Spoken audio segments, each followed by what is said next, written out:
Okay.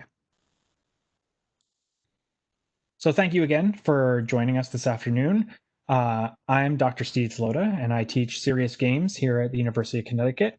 And this particular course gathering is about the subject of social implications for design. So the reason why I wanted to do this today, and for anyone who ends up listening to this in the aftermath of our discussion, the reason why we're having this discussion at all is because I wanted to have sort of an open and honest conversation about what designers can do better when it comes to either building games or media or television, writing books, etc., with respect to incorporating historically marginalized voices and thinking about what we know in contemporary research and science about race and gender, sex, ableism, etc., in order to build sort of more informed and valuable spaces for people who are looking to understand the world better, to go to and have some sort of reliable source of information that isn't going to bias them against other people in some sort of strange or unfortunate way, inadvertent or intentional. So, um, yeah, that's kind of the basis for today's conversation. And the readings that came before it included a couple of papers that had to do with qualitative research on the voices of Black women in game spaces, specifically, I believe, in Xbox communities online, as well as violence in gaming. And that one's a meta-analysis that was released a few years ago that looked at the rate of gun violence with respect to how people play games and whether or not those games have a causal relationship with violence. They don't. Um, as well as a couple of other readings regarding gender and the way that stereotypes are portrayed in games. So that's kind of the foundation for this. And again, I wanted to have this be kind of an open conversation. So I have questions of my own and we'll moderate a little bit. If you don't want to jump in with your audio, feel free to drop a message in the chat and I'll try to incorporate that into the conversation as well. But the real reason I wanted to do this and save this video is because I've invited two guests to be with us today who I respect a lot and who I think have a lot of interesting things to say about these topics. First is Drew John Ladd, who is a Connecticut civil rights activist. He's an author. He has spoken at the Mark Twain House. I'm trying to remember some of the other work that you've done. He's in the process of writing a fantasy novel, and he can tell you more about himself in just a second because I'm sure he has lots of interesting things to say about how he thinks his background and experience is relevant to this. Our other guest is Dr. Andrea Kelly, who is a lecturer on sociology at the University of Michigan, Ann Arbor. Her research is in gender and sexuality, specifically regarding healthcare, but as well as transgender studies. And I am sure she can speak to some of her background as well. So I'm going to let them introduce themselves. Drew, if you want to go first, and then Andrea, and you can kind of fill in the gaps for folks about your role in this conversation and what you think you can add to it. So, Drew, you're up. Okay. Hello, everyone. Thanks for showing up. I'm Drew John Ladd. As you said, I'm an activist and author. I write sci-fi and fantasy. It gets weird often in my world. I have been a gamer since I was 6 years old. So back to just before the original Nintendo, all the way up to now PlayStation 4. I've logged more than 20,000 hours, probably more than 40,000 hours between PlayStation 3 and PlayStation 4. On top of all the other stuff you said, like I gamed for a living professionally for, what was it, 8 years? So I not only have like an understanding of representation and the politics thereof, but um, a fair understanding of how games work from like design all the way to the finished product.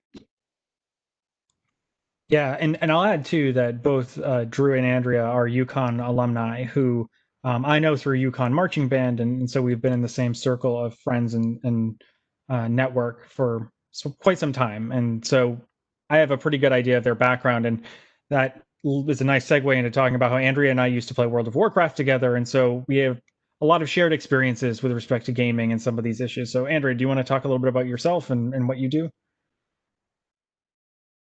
Yeah, absolutely. So I have my PhDs in sociology. So largely what I look at is the way that these different ideas of social norms in society reflect and are reproduced through our interactions and how they relate to any of these bigger macro issues, through policy, through social norms, through all of these kind of social level areas and ideals related to gender and sexuality. I also do work, and mostly what I teach now is in related to health and healthcare. I teach a lot of like future doctors and future nurses and those that are planning on going into the healthcare field. I also was a comprehensive sex educator for and counselor for years. I have a background in social work, so a lot of what I do is related to applied aspects of these kind of social justice issues. A lot of what I do is very relevant now. I teach a course in reproductive health and justice, so one of those areas when we tackle a lot of the history of gendered racism, and queer issues, ability and disability. So all of that, kind of the way that intersects with the gaming history that I have with Steve, and the while I haven't played so many games recently, I as a child and growing up and through World of Warcraft, it was a lot more computer based rather than console based. So that's kind of my background. Awesome. One of the reasons too that I wanted to talk about these issues is because there's a raging debate in education about how do you deal with these issues, right? Like how do you get people to understand them and incorporate them in some meaningful way into their own life? And there was a study that was released recently. I'm going to drop this into the chat there. There was an IES study that looked at race and ethnicity of public school teachers and their students.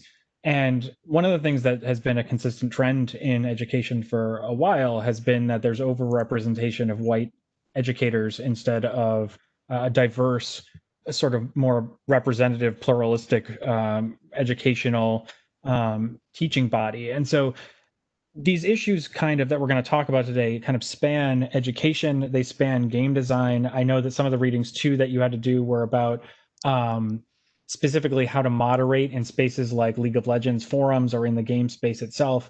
But all of this stuff transcends every facet of our life. So whether you're a teacher or you're a game designer or you do some other kind of design, all of these institutions have issues of race and gender and sex and sexuality and able-bodiedness baked into them. And so we kind of have to be able to deconstruct them and understand them as complicated, that they aren't simple, that you can just put them into boxes and then suddenly be able to understand the system as one simplistic entity. It's instead multifaceted systems that are complex and that they interact in multiple different ways. And so when we talk about this stuff, there is no right or I mean, I guess there is a wrong way to do it, but there is no one right way to approach design.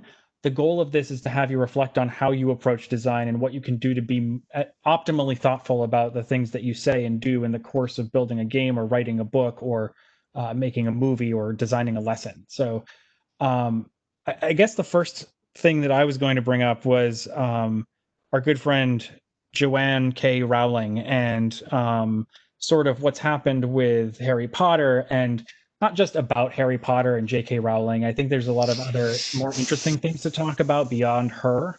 I think this actually extends into a more broad conversation about. I know Drew, you've been watching the Lovecraft series, right? And how that sort of is an inversion of what H.P. Lovecraft is known for with respect to his mythos and how he was deeply racist and anti-Semitic. And so what I wanted to kind of talk about was not so much J.K. Rowling and what she has done wrong, but rather what can we kind of take away from the conversation around her and what people are trying to do to fix what's broken. And I don't know if either one of you wants to jump in first, but I'm sure you both have thoughts about that from your own respective experience sets.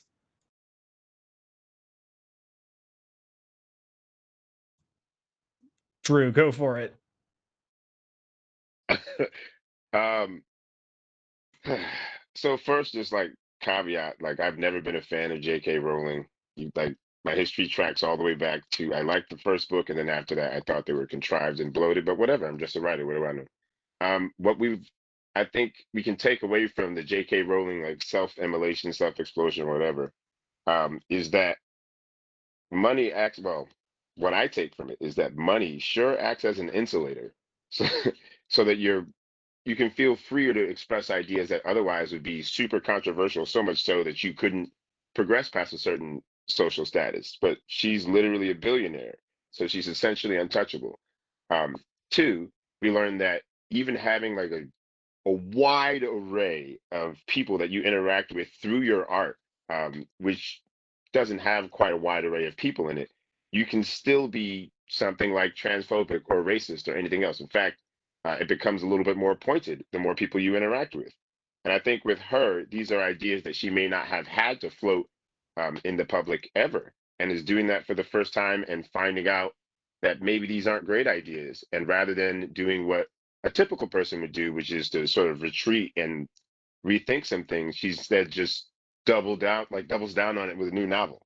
Oh, And that I don't contrasts really feel really bad for her. well, I think, with there was a conversation you had with somebody who wrote an article or an essay over the summer to his deceased friend, and you had a conversation with him after the fact about why you thought that article was kind of self-indulgent and not really about his deceased friend, right? And so it kind of reminds me of the same thing where you have people who you can either double down on a bad idea like J.K. Rowling has done and sort of reinforce all of these institutional structures that oppress people and cause harm, or you can take the other path, which this guy that you spoke to did, which is to recognize that you can change and grow, right? Right. And I honestly was shocked. So the whole story in a nutshell is this guy wrote a letter about his dead black friend, and was basically apologizing for being racist. This is way too short of a summary, but that's basically what the letter was. And his friend had passed away. So I made a video response that was almost an hour long, which I didn't expect anybody to watch. And he and many, many, many other people watched it, so much so that they demanded that we have a conversation online. And I was able to just, I don't want to say confront him because it didn't feel that way. I was able to have a conversation with him about, like, hey, that was racist. And like watch him blush. And it was like awkward, but it was also like progressive. Like, oh, okay, he didn't know that. I had no idea you didn't know that that was racist. Yeah, that's extremely racist, sir. Like, there were a lot of these moments where it was like grace had to be extended on both sides. On his to listen, which I can't imagine that because I've never really been in that situation. And then on me to like be patient with a middle-aged white dude for the billionth time in my life. But I think it's possible and necessary to have those conversations when people like J.K. Rowling, not to just bring it back to her because I don't like her, even though I don't like her, but to just use her as an example. Right? I think when people make too much money, they're able to just be whoever, and they don't suffer social consequences like the rest of us. So they can walk around saying silly stuff like she's saying.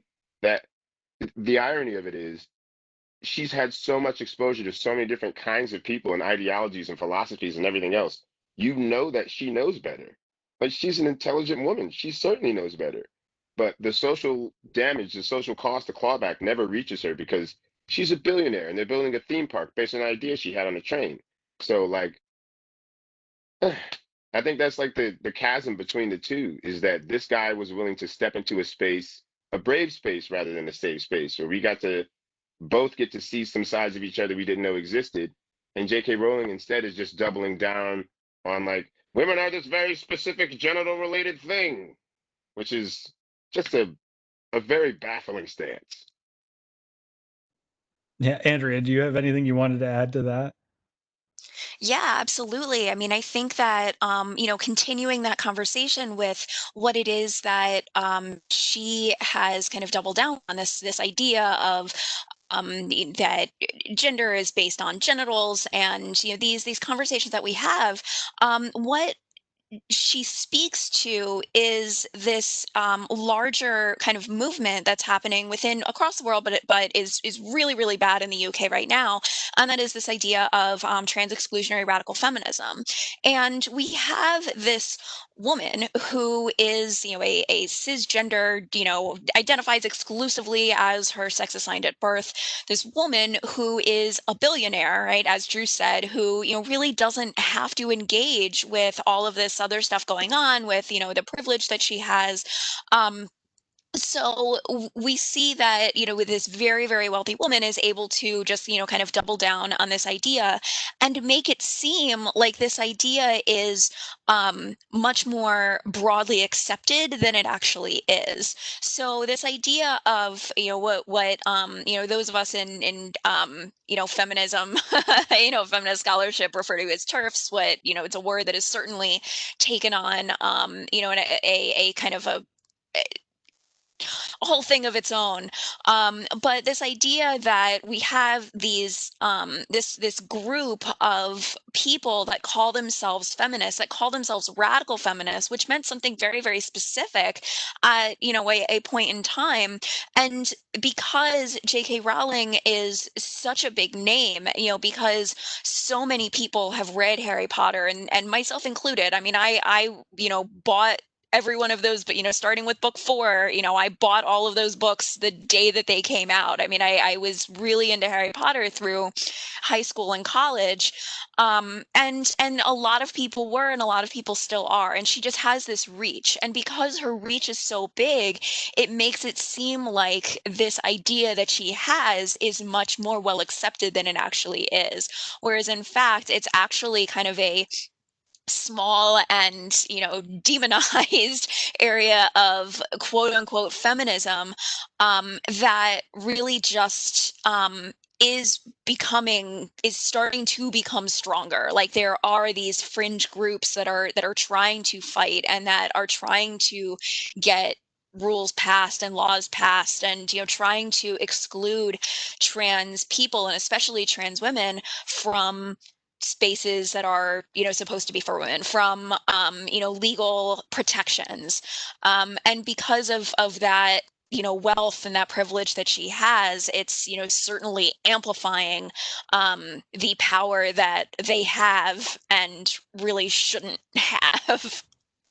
So I want to make a really important point about this too, is that this isn't just an abstract concept where it's, she lives in her castle and that we all have to kind of deal with her tweeting about it. Like, as Andrea says, that this is the reason why I wanted to have this conversation, is because when you are an author or you're a designer, you have a following, right? You have people who read your work and they take messages away from that work. And sometimes the message is what you want them to take away, and sometimes it's not. But you create this community of practice around adoption of ideas and fan fiction and the sort of meta world that exists of the universe you create as a creator.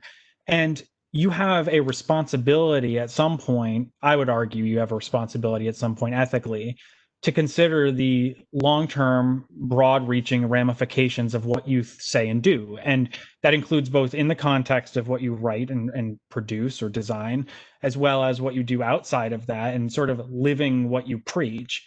And there are a lot of examples in the history of popular literature where the person who wrote it is a scumbag, right? Like, and that we still celebrate them even though we shouldn't. And what I think J.K. Rowling has sort of done is highlighted a unique situation where death of the author happens while the author is still alive and making money off of the thing they're producing. And like, again, this is a really unique situation where she has a huge following. This is a fringe idea, but she's using social media as a platform to push a fringe idea and legitimize it. And it's a really dangerous thing to do. And it's something that you should be aware of as a creator or designer. Not that we all have J.K. Rowling's, following, we don't, but that one of the things you do is you incorporate your idea into your ideas, your biases, and your worldview and your framework for understanding things. And so if you are J.K. Rowling, and obviously she just released this book about a cisgendered man who goes into bathrooms dressed as a woman to attack women, it's an absurd premise that is overplayed as a trope in media. It is not true. Like, but it matters, right? It matters that she's doing this and wielding her platform to do it. And I don't just use her and sort of trans exclusionary radical feminist as the only example, but H.P. Lovecraft was another example of this, as somebody who was an anti-Semite and a racist. And so even though his work was sort of celebrated after the fact, it's a really interesting question of death of the author. And what do you do when the author's work is can you take the author's work and separate it from who the author was as a person? And I think that's not possible, except in times where there's enough distance between the author as a living being and their work and you're reading it. But I really want to know more about kind of how you, Drew and Andrea, think about these things in your own lives and when you talk to your students or to people you work with. I mean, Drew, I'm sure you have a lot to say about sort of race in media. Oh, God. So you called to mind a very specific example. I grew up on Stephen King. Like, I've read every single thing that he wrote until about 2004. And I mean everything. If he appeared in a magazine, it didn't matter. Every single possible thing. I read It, which came out in 1984. I read It when I was 6 years old. The whole thing. And it was terrifying. He was, to me, just an absolute master of character creation. Really sucks at ending stories. Sorry, he's really terrible. But like the builder, oh, he's a master at getting to the pinnacle. And then I saw an interview in which he was saying some racist nonsense. And this happens a lot to Black folk, in particular Black folk who consume fantasy. To just dovetail it with Lovecraft Country right quick, which I highly recommend you watch. It's the blackest thing on TV right now. It just is. It opens with one of the best opening anythings I've ever seen for a Black show ever, where there's a Black man fighting a war and you're hearing phrases from popular movies at the time, but they're all racist lines. It's a very specific callback to like Black people fighting in the army and also having to like deal with racism when they got home. But taking that story and inverting it so that we reflect the true character, at least one particular important character flaw of the author, while we celebrated him for all this time. Well, for me, Stephen King, it's a mixed bag, not only because his writing got way worse, but because I still love it. I still love The Stand, but it's impossible to separate characters from this, like Magical Negro from The Stand or Magical Negroes from The Green Mile, which I bought when it came out in serialized form, like the day. It's really tough now to go back, not more woke, but like more self-possessed and see these characters and people utilizing Blackness or utilizing gayness to achieve a narrative end instead of utilizing what they know, which is themselves. You start to sort of, rather than make a character judgment about the person at all, you can just make a judgment about the work and whether or not it was successful in representation. And Stephen King has just never written a successful Black person. I'm sorry, Green Mile movie was amazing, and Michael Clark Duncan was adorable, but there are certain stories I don't think you have the ability to tell. And you use the word incorporating earlier, which I agree with, and I think making room for other people to tell stories is super important, because there's just certain stuff on, like, we've seen Get Out. There's only certain stories like Black folk can tell. There's only certain stories women can tell. That's just a fact. There's only certain story trans people can tell. And rather than trying to inhabit them and borrow their stories and like commodify them, we make room for them. And that is the inclusion, not in telling their story as well, but including them in the telling. That actually brings to mind a really great point about the existing media that sort of do this right, and all of them fit this sort of description you've given about the people who needed space to be able to tell their story, like Rebecca Sugar with Steven Universe, right? Like, I think that's a great example of somebody who identifies as non-binary and queer, and used that platform to be able to not just even talk about issues, LGBTQIA issues, but also issues of neurodivergence and sort of all these other things. I would argue there's some issues of race dealt with in that show as well. Like, there's a lot of really interesting things that are done in that context in a way that couldn't have been done by somebody else who didn't have her experiences. And that's a really important piece of this, is that if you're a designer, you can't have a committee of all cisgendered, white men making decisions about how your characters should look and sound, and how are you going to get these points across without incorporating or making space for people who have all kinds of interesting ideas and can tell stories better than you can because you haven't lived their lives, right?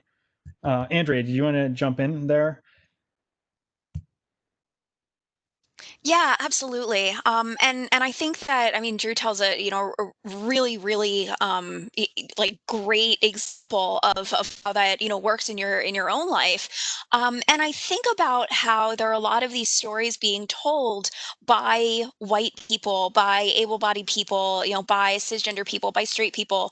And even if you have a marginalized identity, like it doesn't like make it so that you don't have privilege. So like just because you are, white and queer doesn't mean that you can't be racist. So I think that when it comes to creating these stories and, when we have a lot of people with privilege thinking that they have something about their own knowledge and experience that allows them to tell these other stories. And I think about my mother's cousin wrote a book that was just released last year, and she is a clinical social worker in Newark, New Jersey, right? So she works with a lot of Black families, and so she wrote this novel about a set of twins who were separated at birth, and they're Black, and one of them is white passing and adopted by a white family. She just basically tells this story that is essentially a story of Black family trauma.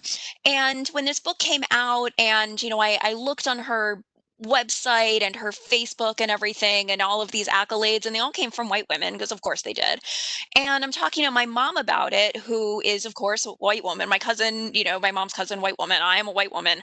Um, I'm a social worker. She was a social worker. And I'm talking to my mom about this. And I'm just saying that why does she get to tell this story? And my mom's like, well, because she's a social worker and she works with these families. I'm like, no, no, no, no, no. Why does she, a white woman, get to tell this story about Black trauma? We don't need another white woman's perspective of Black trauma. And she's like, well, she's a social worker. I'm like, I know, but there's also been a history of white women social workers breaking up Black families. So why does that give her? And so it's an idea of a lack of reflexivity of what her own position is in. So rather than saying, I have the right to tell this story, it's like, how do I think I have the right to tell this story? I see you did, Drew. But Yeah, Drew, go ahead, Drew. Jump in. That is so 100% on point. Yes. So here's an example. I recently wrote a story that I'm considering, and I might end up pulling, with a trans main character called "God Don't Need No Matches." Um, I told the story, and I thought it was respectful and all this other kind of stuff, and I shared it with trans friends, and they're like, "Yeah, I love it." But there was still a part of me that felt like, but I'm not trans, so I got something wrong, and I have to understand that no matter how valiant of an attempt or well-meaning of an attempt, I'm going to get something wrong. And not only that, I'm going to get something critically wrong. So it's not just, oh, it was sort of an off-shade kind of story, but the soul of the thing is going to be corrupted because it's not from you. Um, a thing I struggle with as a writer all the time is denying myself stories, denying myself like pursuit down certain creative avenues. And this isn't to restrict myself per se, but it's to be aware that there are other people that exist that can tell just a way better story about an all-female clan from Silverwood, or a way better story about a trans army, or a way better story about any of these other kinds of things that I can only guess at or get informed at. Like just to add a tiny bit on there, like no committee or consultant in the world is going to get you there. Let me just say that outright. No, you can't talk to enough Black people to understand it. You can't talk, you can't have a committee of 30 trans people sitting over your shoulder while you write the book, because it still comes from you. And there are a lot of these biases that we're not aware of that we build into characters. And then it's not revealed until much, much later, usually after people who've been marginalized have been screaming about it. Much, much later, we realize the trauma we inflicted, and then we sit there, oh, on a pile of money. The ethical part of it is really to do that work ahead of time and consider and I think white folk in particular are going to feel the pinch of this because white folk have been entitled to tell every story ever since the beginning of everything. And telling them, hey, you're only allowed to tell stories about white people, which still is most people, which still is most experiences. And watch their faces go, but I had a black main character. No, you didn't. You had a brown skinned main character who was white inside. And it's difficult to explain that you cannot inflect someone else's experience entirely, no matter how honest you are. I can never tell the story of a woman like a woman. I can maybe have female characters, but even that, I feel like I feel like these things, it's about time we treated them sensitively because we haven't for so long. And as a writer, I've been like stepping back. I have a female main character who I've loved for 20 years, and I've stepped back and gone, all right, I might have to change it. Like I looked at a whole bunch of things I got wrong. Like she had a traumatic past, which was standard, and all this other kind of stuff. And when I trimmed all that out, I was like, all right, well, who is this character then? I think we need to enter more of those kinds of contemplative, creative spaces to figure out whether or not it's our story to tell, whether or not that character is for us. Um, I've even gotten to the point of like straight up telling other writers, like, hey, here's a character I have that I can't write at all. Like, here's an idea I have I can't write at all. Let's talk about it. And I think that kind of community creativity is another part of this incorporation and inclusion work that we need to do, is not just isolating ourselves in silos and wishing for the best, but recognizing that we're connected to a broader community that has community effect. So if I come up with an idea, for example, of a trans girl who channels the fire of Tituba to exact revenge on high school students, a la what's her name, Carrie, then like that's an idea I can give to a trans writer. And also I can find a trans writer who can do it. And also I should know enough trans writers to be able to find one. Like when you remove yourself from being the primary agent all the time, it gets you to do the work of discovering and learning and asking questions and denying yourself stuff so that other people can have access to the franchise. It isn't just white folk now start talking about black folk. We've been doing that forever, and the stories I tell, frankly, are terrible. Are terrible. I'm sorry. Yeah, that's Fairness like a actually classic and that stuff. reminds me of John Boyega's response to Disney's adaptation or the Disney sequels of Star Wars, right? Like that they're actually started out, J.J. Abrams started out with this premise of characters who could grow and be interesting and be dynamic. And I mean, for all the things that are problematic about The Last Jedi, I thought it actually had some really interesting ideas about how to approach some of these things that have become sort of not contemplative over time or never were, right? That it's actually poked at them and said like, hey, maybe you do burn down the entire history of this and start from scratch because the old version was bad, like and you can't necessarily fix a thing that at its foundation is rotten. And so the problem there of course ends up being that you have the backswing, and then you have when JJ retook over for the Rise of Skywalker, all of those characters were whitewashed and became exactly what you say, which is they were played by people of color, right? But they were no longer characters who had an identity in and of themselves, or could be, I think there's also the Poe and the Finn relationship, right? Like that's another example of what could have been and could have been an interesting, well-told story that then was squandered because of committee thinking. And that committee, I guarantee you, did not include the people who wouldn't have needed to be there to make these things happen, right? And so it feels soulless a lot of the time when you see triple A produced games that try to do these things. And I think there are some rare exceptions, but for the most part, the same tropes play out over and over and over again because the people making the games are not the people who have interesting stories to tell from other vantage points. And this actually, it relates to another course I'm teaching in learning theory right now. We were actually today talking about qualia and the idea that you can't make somebody experience a color the same way that you do. And there's this whole thought experiment about Mary and whether or not Mary, if she read everything there was to know about the physics and chemistry and the process of by which we understand color, would she actually understand it if she herself had never seen it? And so that's exactly the same premise we're talking about here, which is if you're a designer or you're an author or creator, can you actually make something from the perspective of somebody you've never been? And why isn't it okay to just tell your story, right? Like, don't you have an interesting story in and of itself because you are an individual who has lived a unique life on Earth? So I think there's a lot more to sort of when we talk about social implications of design, it's not just about what authors do to the people around them, like J.K. Rowling, but it's also what do we perpetuate when we try to tell stories that incorporate our biases and then sort of pollute what could have been an interesting story from someone else, right? I don't know. Thoughts? Yeah, I mean, I think that you kind of getting to this point of like collaboration, and that especially when we're we're talking about like writing individual stories, like a person writing a story, and no, and you don't want to write a story from someone else's perspective because you don't have that perspective, and that's not like a white person cannot write a holistic Black character. A cis person cannot write, a holistic trans character. And a lot of times when they do, because they do, they end up just being tropes, right? And we see this over and over and over again. I mean, it's always, been a thing.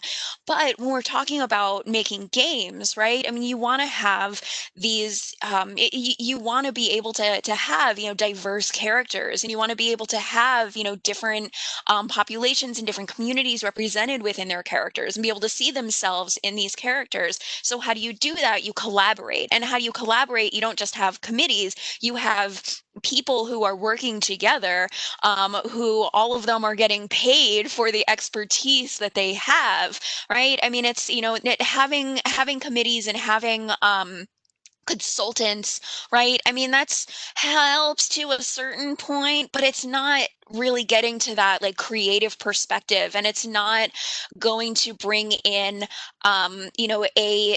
different perspectives in a way that is, true to what, those perspectives look like. So I think of one of my colleagues is a grad student in my department who is a data scientist who also does gender, and was recently contacted by like a multi like hundreds of $1 million like business that has an app that wants to make it more queer inclusive, but they don't want to pay them. And it's like, okay, so you're asking for an expert opinion, but then you also have to show them what they are worth. You have to pay them. So this person's question was, and I apologize for swearing, but it's the idea of like, fuck you, pay me.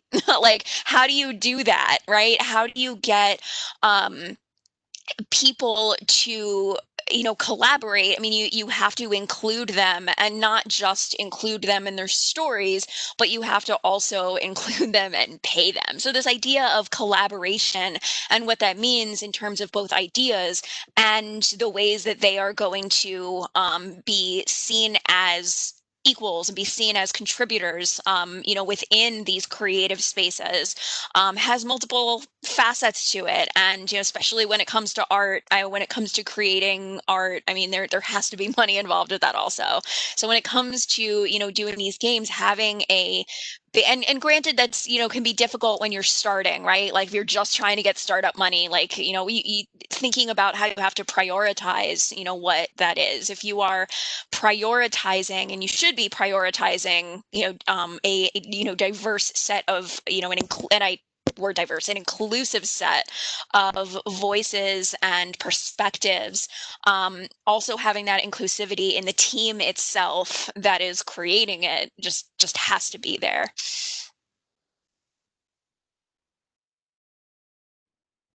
I wanted to say something real quick.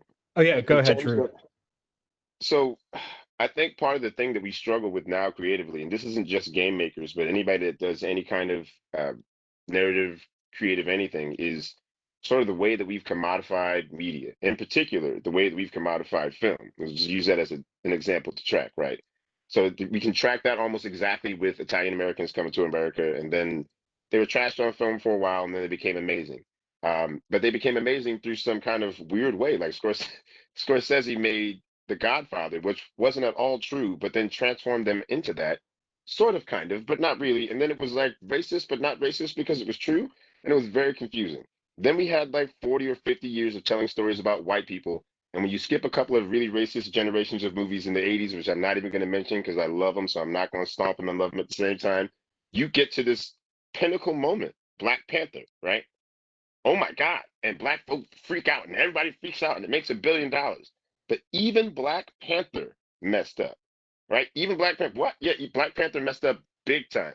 So Xhosa is also a tonal language. So the African language they were using, they were speaking nonsense. Like I was in South Africa. That's not what it sounds like. It sounds like Xhosa, but there are things you can do on a. And again, this would have taken nothing but just having somebody who spoke Xhosa there. They would have corrected that instantly. Even somebody who had heard it before would go, "Oh, that's not what that means." So it isn't just about telling like black stories. It's about investigating even what those things might mean. Like telling a queer story, what does that mean? Right? Because we don't have that perspective at all. So we can't presume to, for example, take a queer character and put him in a straight framework, or a black character and put him in a white framework. And I reference cinema for that reason. We have a lot of black characters who've just been placed in a white framework, and they don't make a whole lot of sense unless they're Denzel Washington, who can do anything. And so now with Black Panther, we finally have, even though it is definitely a box office success, a failure that we can examine properly, where black people have been allowed to tell their own stories about being from where they're from as heroes. And now we can begin to adjust that. So there might be like levels to adapting your storytelling, not just letting people in the room, but letting them stay in the room long enough to make a difference, where their presence is normalized, where their contributions are normalized, where their point of view is normalized. So if they're gone for a day, it doesn't suddenly become racist in their absence. You're not looking over your shoulder, but rather you're putting your arm around their shoulder and getting them involved in the work that you're doing.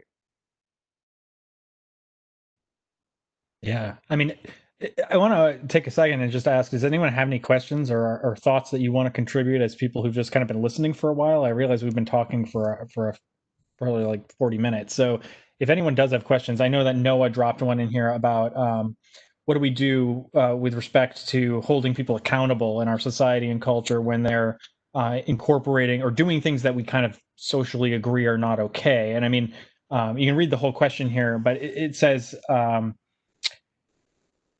I would argue that J.K. Rowling's views are not fringe, as they are ones that many people unfortunately hold and believe in. We have a large percentage of an entire political identity that prescribes to probably more severe views than she does. And the American left is better, but still not great. How do we hold personalities like writers and designers accountable for the views that are indoctrinated into our society or embedded into our society? And I think that's actually kind of related to this, right? Like that all these shortcuts and heuristics that we've created for things like film and video game development, et cetera, even for writing, I think they shortcut things and then end up becoming stereotypes as a result of the way that we shortcut them. I'm thinking actually right now specifically about the prequels of Star Wars, where Episode 1 is a racist mess, right? Like it's not intentionally about racism, and it's not about black versus white versus Korean individual humans, right? But all of the stereotypes that George Lucas had rattling around in his head or what spilled onto the page when he tried to write alien races, because he thought, well, these ones they look like this, and so they're going to sound like they're from Korea. And the Jar Jar Binks and the Gungans, well, look at how they act in their culture. And as soon as you start to deconstruct those things, you start to see where all of this racist garbage from the last 100 years or several hundred years is still embedded in the way we talk about and think about these things. I mean, Drew, you were kind of nodding. I don't know if you wanted to comment on the Star Wars thing. So the hardest part about being a nerd, in particular a sci-fi fantasy nerd, especially a black one or one of color, let's just say, if you want to use that terminology, is Star Wars by far. There's almost no black folk represented in Star Wars, and almost every single one of them is terrible. I remember seeing Finn for the first time. I can't tell you how excited I was. I was like, "Oh, black folk!" Because wait, remember Mace Windu had a lightsaber, but he was terrible, even though it was purple. So when I saw Finn, I couldn't. It was like finally my franchise can see me too. It felt like that, and then it was not like that. Like they buried him in so many subplots he never got developed. It's a heartbreaking thing to see, like millions and millions of people who love a thing that you love, and they see themselves explicitly in it, and you don't see yourself anywhere. You're telling me there's been all of these planets, and you've traveled all these light years, and y'all found four black people? That's it? There's this there's this contradiction of like this expansive full world built. Like let's go back to J.K. Rowling or Stephen King or any other white person who's written this huge Tolkien, and there's no black people. There's nothing but white people, and then white people in different forms. You're gonna tell me you're gonna have elves before you have Latinos? And like when you say it like that, it sounds funny. And then you go, wait a minute, he really did have elves and no Latinos. Yeah, he did. And nobody like it doesn't make sense to people who it is, rather. So when I read Lord of the Rings for the first time, or rather The Hobbit for the first time, I just assumed there were going to be black hobbits. Of course there will, right? There's a white equivalent, but no, there's not. Like, this is why it's not enough to have a black person in the room, or even enough to just throw a black character on there, or even enough to just sit around and take a bunch of classes and then go, okay, I think I understand contemporary black thought. Like, some stories just need to be told by black folk. Like, period. Star Wars was and is the central idea of it was mostly good, and it got better because he did exactly the thing we're talking about, which is collaborate with people. And the minute he got so popular that nobody was willing to say no, we got Phantom Menace. Keep that in mind, people. We got, as soon as he stopped collaborating with people who knew better, we got Phantom Menace, and then we got two other movies that we don't even have to talk about. Um, yeah, I would have loved to have seen a franchise like that. Not just have more black people, because that's not a fix. Just more women. That's not a fix. But to include voices who can tell stories about these people, that's the fix. Is to put people behind the pen who can drive these narratives honestly. Even if they do make mistakes, they're making black mistakes. Even if they do make mistakes, they're making trans mistakes. You understand? So, like, the source that it's coming from is not one that is typically the one that's oppressing you. Instead, it's just a voice that you can have a disagreement with rather than a dissentment with. Hope that makes sense. Yeah, do you want to jump in there too, Andrea? Yeah, I mean, that's, the idea that, all of these, marginalized groups that we are talking about, or all of these, we're talking about the groups and racial groups and trans and non-binary and like all of these different groups, none of them are a monolith. So, if we are going to, make these mistakes or have, different ideas, again, like Drew said, still Black people telling Black stories and, these there's so many creatives, right? And this idea of allowing for people who can tell these stories, who are creatives, who are writers, who are artists, and also understanding that they're not just telling the Black experience or the trans experience, because there's no such thing as that. But I mean, there are certainly threads, but there's still not a monolith. So understanding that there is wiggle room and space in there, to be able to have some of those conversations and to be able to have some of those disagreements, and things. And yeah, I mean, people are still going to get some stuff wrong. Like everything is not going to always be right, but being able to call in and have those conversations and then improve and bring on collaborators and I mean, creativity and art, in all of its forms is all of a process, and how we think about it and how we talk about it, like all of that is continually changing. I mean, we see how art has transformed, over time, and just allowing that to continue, but also understanding that what the implications are of not having people in the room collaborating, and what voices are missing, and understanding what identities are going to be missing. In one of my in my reproductive justice class, I show I do a segment on infertility because it just doesn't usually get covered in college, and I show this documentary that it talks about. It's a couple's experience going through infertility treatments, going through IVF, going through, having the one partner's sister, donate eggs, and it's this entire process. And then they talk to all of these people, and there are queer couples, and there are interracial couples, and you see like all of these different people that they're talking to. And I get to the end, and I'm like, whose voice is missing? And that's really like, oh, like we just heard this really, really great story, but there's nobody in it who, has like physical disabilities. And if they have, other disabilities, nobody talks about them or mentions them at all. We see that, the purpose of the story and who they talk to. We don't see it coming from a reproductive justice standpoint, which has been, started by Black women and collaborated on with, communities of color. So, thinking about that, are we going to get every single story in there? No. But if you're creating a game, if you're trying to do something that is going to bring in the most amount of people possible, thinking about whose voices tend to get left out of these spaces, not just in the storytelling, but specifically and especially in the story creating. That actually makes me think too of the experience I've had over the summer, learning more about the autism spectrum and being on the spectrum, and how the characterization of people on the spectrum by people who are medical professionals is the reason why I never saw myself as potentially being on the spectrum, because their characterization did not at all match my experience. And so as I've been investigating this and exploring my own thoughts and experiences, one of the things that's resonated with me is how other people who experience these things describing them is much, much easier for me to understand and relate to than someone from the outside trying to describe those people to me.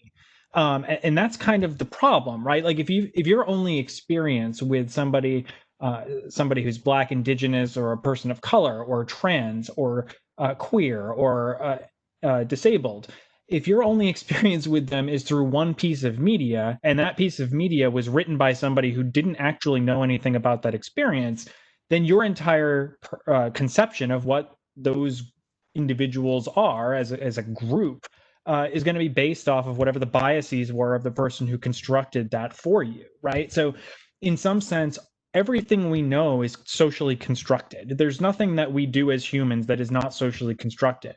And so whether you're doing something independently like playing solitaire, somebody still had to teach it to you. There's some element of everything where there is another human involved. And for us to come away from our experiences with media only understanding humans in a very narrow way disservices everybody ultimately, because then we ultimately don't know enough about one another to be able to work as a functional pluralistic democracy, right? Like all of these things are sort of interlaced with one another. It's not just about J.K. Rowling and what J.K. Rowling thinks. It's about how does J.K. Rowling's belief permeate a system and then cause that system to react to it. Like Andrea was saying about, these things are dangerous because they lead to legislation and policy, and that it's not just about what one individual says, but about the ripple effects that their statements make. Which actually is a really nice segue into this question Lexi asked. I'll read it out. It says, not to take us all the way back to the beginning, but I was wondering what your thoughts are in relation to something like Harry Potter and the culture around it in terms of fan fiction. Writer and professor Francesca Coppa writes extensively about the function of fan fiction in written work, and how does fan fiction fit into this idea of not being able to separate or not separate author from the work. And the wealth of Harry Potter fan fiction online, for instance, far outweighs the amount of canon content. How does that fit in your opinion? I'll just preface this by saying I think this is what makes J.K. Rowling a unique case. Again, this is a complex systems problem. If I buy Harry Potter merchandise, if I go to Harry Potter World at Universal Studios, she makes money. And so what she does with that money, I can't control. And she is one of the unique cases where, unlike Lovecraft, unlike Tolkien, unlike all these other folks who are dead and in the ground and not making money off of it, she still actively profits off of her IP. And so that's what makes her, in particular, a dangerous case, a unique case, and one that you actually have to think about yourself in terms of what is ethical consumerism in the world of J.K. Rowling, right? Like, do I go buy that new Harry Potter video game that just got shown for the PS5, knowing that she's going to get a cut of that profit? And if she gets a cut of that profit, am I taking an unethical action with respect to purchasing the game? And so this is relating back to fan fiction. This is one of those cases where I think fan fiction is fine, and I think it's useful, and I think it's an important thing for members of the Harry Potter fandom who are trans or queer or otherwise feel ostracized by her behavior. I think it's important for them to be able to feel like they can contribute to this universe and it's not just hers, right? This is actually something I've said before about George Lucas and the way that he kind of has ostracized various populations and then gotten mad about the population thinking about the world that he created in a specific way. I think Alan Moore is another good example of this. where once you publish a thing into the world, it's out of your control, right? So you share it with the community, and the community is now part of the organism that you have created. You cannot separate them, but you can make a decision about whether or not you throw money at them. And this goes back again to the thing about paying artists for their time and what they're worth, and incorporating them not just as voices but also as paid, members of the team. That in the case of J.K. Rowling, it's sort of the opposite thing, where you want to not be paying her any money because you know the damage she's doing. And so instead, and I would argue, instead of paying J.K. Rowling for a thing, find an Etsy store of somebody who makes J.K. Rowling stuff who's trans. And there are, one of the nice things about transmedia, not to be confused with being transgender. Transmedia is when you have multiple different outlets to talk about different versions of stories within the same story world. So one of the things that's really nice about fan fiction, and what's nice about the internet, is it has created a community or a space in which we can talk about these things apart from the author and cut them out of the process. If there's somebody, and this actually goes back to Noah's question of how do you hold people accountable, you cut them out of the process.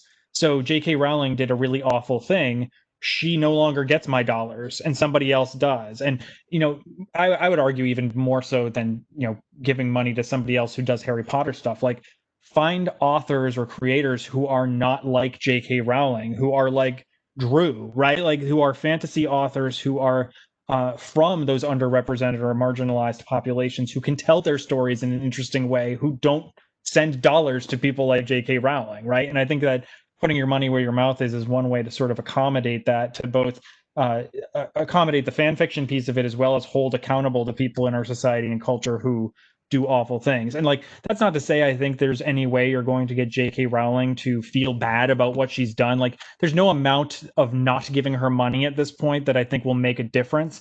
But I think for ourselves as people who are consumers of media, it is an important distinction to make. And even if she never directly feels it, it's important for other creators to see that this is what happens when you do a bad thing, like being transphobic or being racist or being et cetera, et cetera, et cetera. Yeah, Drew, do you want to say something about that? So, around that kind of, I wanted to talk to this standing contradiction that we haven't quite addressed, which is like, you should only tell your own stories, okay? But then we also talk about world building. So how in the world, and then we criticize people for not including other people. At the same time, we're saying don't include other people. It's not your story. It's a thing I've fought with for 20 something years, writing a book with all kinds of characters that I wanted to have all different kinds of genders and races and all this other kinds of such. And it was like in exploring all this stuff, I realized how difficult it would be to do that. And then also how damaging it would be to not do that. It puts you in this place again of going out and discovering people, like Steve's, like discovering artists and the work that they do, talking with people about representation, like meeting some people who you're trying to represent and say, hey, I have a black character, such and such. Would you mind if I talk to you about so and so? You're still going to make those mistakes. Just be aware that you're going into it with biases, so that when you do it and you get called out, you don't do some defensive garbage like J.K. Rowling. Instead, you go, oh, lesson learned, and you take your lumps. And it's all like the creative process is fraught with these pitfalls of making mistakes, of misrepresenting, of all this other kinds of stuff. It's not your job to avoid them per se. It's your job to be aware when you make that mistake that it was on you. Like, you took a black dude and made that black dude super stereotypical. Probably don't do black dudes anymore. Or whatever the case may be. But I think it's important that when we try to include a bunch of other characters, we understand that we're necessarily including a bunch of other storytellers. And so sometimes that means, even if you're making an individual effort like I am, you have to go out and spend time with people who are not like you. You might even have to go out and learn a language or two that's not yours, and the history of a couple of countries that are not yours, and some other traditions and things like that. You will still make mistakes.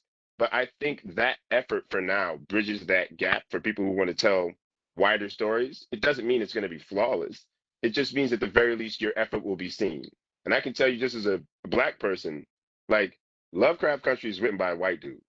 That blew my mind. It's the blackest thing I've ever seen. It blew my mind so much. I bought the book twice, once in English and once in German, just to be sure, just to be absolutely positive. But I think that's a great example of one, a thing please don't try to do. This man, uh, he swept the leg on this one. I don't know how he pulled it off. But also, it's a way of he understands that Lovecraft for Black people is fraud, and there are Black people who love Lovecraft, and he managed to take that one sentiment and craft it into this like inflection of Lovecraftian ideology and all this other kind of stuff into an indictment of it and made it a piece of entertainment. Like, yes. And that doesn't come just by sitting there and going, how do I tell a version of this that wags a finger at racists or sexists? But I think it really comes with understanding and appreciating other people's background. There's a lot like his uncle in the movie is writing the Safe Negro Travel Guide, which is the Green Book, which by the way, don't see that movie. But like, that's the thing that we've all known about. It references the riots in Tulsa. It references a bunch of other things. Like it's amazing. And I think when you're trying to tell broader stories about giant groups of, let's say, diverse people, different people, it's important that your personal life reflect that. Otherwise, everything you write is going to be hearsay on hearsay on hearsay. Especially like the more marginalized a person is, the more of a trope hazard you're going to be running through, and it's likely you're going to do something just nasty. Because the shortcut of that is like, don't write Black people unless you know Black people. And if you don't know Black people, you shouldn't be writing Black people. You shouldn't. Just don't do it. It's horrible. Yeah, I I guess one of the things that this always reminds me of is that history is important, and that one of the best ways to understand the world is to read and understand history itself, and that you can't do a lot of great world building if you haven't spent a lot of time understanding what caused the world that we live in to be the way it is, right? Like, and I think this actually was super salient when John Oliver did this piece recently about the way U.S. history is taught, and that the storytelling that we do around U.S. history has been whitewashed for decades, right? Like the entire history of the United States, it has been whitewashed, right? So, for us to be kind of going through this reckoning about race now and sort of having to reconcile what have we done, right? I think it's a really important time to point out, like, there were people who didn't know that what happened in Tulsa until Watchmen, what came out on HBO, right? Like that. And there's actually a clip in that John Oliver piece where he shows that a Black man who grew up in Tulsa didn't know about it until he, saw it somewhere else or saw it in college. And that's a that's a failing on our part, partly because of the fact that education itself is meant to be about democratizing the public, right? Helping them become an informed citizenry so that they can do things that are in their own interest. But like, if you want to be a good storyteller or a good writer, you have to understand how we've done this in the past, how we failed at it in the past, and what we need to do it better in the future. And I don't know if either Andrea or Drew wants to jump in on that about the history thing, but I think that's a really important component of this. It's not just about meeting people and being around them, but also about being a scholar of how we got here, right? Yeah, I definitely think that that is a part of it. I mean, knowing the history and knowing some of this history of subjugation and knowing the history of marginalization is really important when you are sort of creating these stories. And I think that I actually just kind of want to tie it back to both Lex and actually Noah's comments there of where this comes in terms of fan fiction.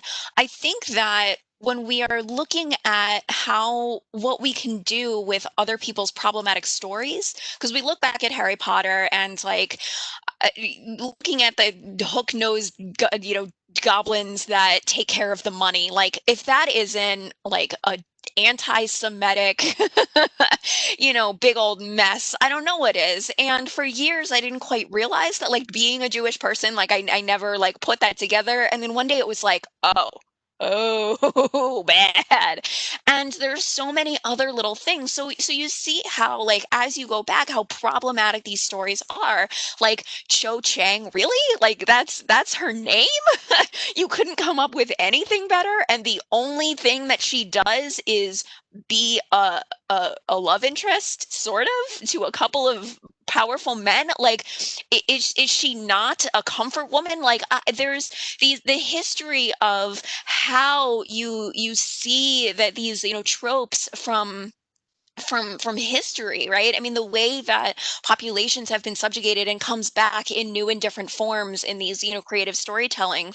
So looking at something like Harry Potter, in and of itself is very, very problematic. But what I like about fan fiction is that you can take these ideas and, like, yes, for me personally, it's difficult for me to separate the art from the artist. And as much as I loved it in high school and college, the more I realize how racist it is, the less I want to engage with it and the less I love it, right? I just the worse J.K. Rowling gets, the more I realize about it, the less I want anything to do with it. And yet, I read something this past week that actually sent it to Steve, and there's a group of people that are convinced that Snape is a trans woman and have come up with all of these things, and it's subversion, right? It's taking these ideas, it's taking these really, really problematic stories that that come from a storyline that means something to us, right? I mean, the reason that so many people loved Harry Potter is because there's something within it that we loved, right? The reason why we love Star Wars, there's something in it that we loved. And even if we can't, even if we're finding that there's all these problematic things, and we're finding that the authors are problematic, we still, don't want to let go of those things about it that we love. So fan fiction allows us to subvert some of those really, terrible ideas and take the things that we like from it and then recreate them in stories that include ourselves, that aren't that aren't inherently harmful in the way that they are. And to also go back and bring in the comment that Noah made really early on about wondering about the use of the phrase fringe views and how I described this turfdom, this idea. Yes, there are certainly a lot of people that have these really negative transphobic views, but what I was more talking about is how those views are framed as feminism. So taking this idea of, like, anti-trans, this trans idea, turfdom, right? Trans exclusionary radical feminism, and calling that feminism. When I say that that's a fringe view, it's a fringe view within feminism. Not necessarily, but that really, really, negative, that transphobia is something that we certainly see throughout a lot of other parts of society. So yes, it is certainly something that is highly problematic and highly pervasive, but at the same time, calling that feminism is what I meant by kind of fringe view. So, taking these ideas and thinking about how and what place in society they hold, where they come from, the history of them, how we got to where we are now, but then also, can we take the things that we do see ourselves in and subvert them and make it so that we can really see ourselves in them and we can tell our own stories in the way that, some turf from the UK can't, necessarily do. I think the scariest part is, especially as a creator, is stepping into this space that feels sacred with all of these huge giants, and you want to contribute your own things. So the first impulse is to connect to a story like, oh, I want to do a Star Wars spinoff, or I want to do a something else spinoff, because you want to plug yourself into this thing that already has all this legitimacy and whatnot. I think really, speaking of the reckoning that's happening now, what we're experiencing is we are kind of clearing the table for a lot more people to come in now and tell stories their way. J.K. Rowling just blew herself up multiple times. George R. R. Martin is never going to finish. We know this. Let's just embrace it now and cry together. Like, and what ends up happening now is, instead of having yet another generation of white people trying to figure out how to inflect stories about people that aren't them, we understand that we need to just make radical space for people and go, all right, um, yeah, we're accepting. Like, we need to hear more black stories told by black people with black actors. There's a whole, like, it blew my mind. I found out this year that white people did, like, largely didn't know what Juneteenth was. I cannot tell you how shocking. When I found out that white people didn't know about Tulsa, the first thing I said to my roommate Will was like, yeah, and 38 other cities. Y'all don't know this? It was such a I mean, this is how big the difference is. It isn't just like, oh, well, they don't follow me around the store. That's usually like what people think the difference is between being black and white. It's like, no, your whole history has been erased and unacknowledged, and it's mostly oral. So, like, I've known about Tulsa since I was like 4 or 5. I had to. There's a million other stories that black people or other people who are, let's just say, aren't white carry with them, not just colloquially, like in this area, but understand about themselves that you not being them, just you can't. This I can't explain like what it feels like to get in the car and drive as a black person because that's a process. I don't just go get in the car and go and get something. Uh-uh. I have to be aware of every little thing in the car. Um, and also, it's just like a tiny side note.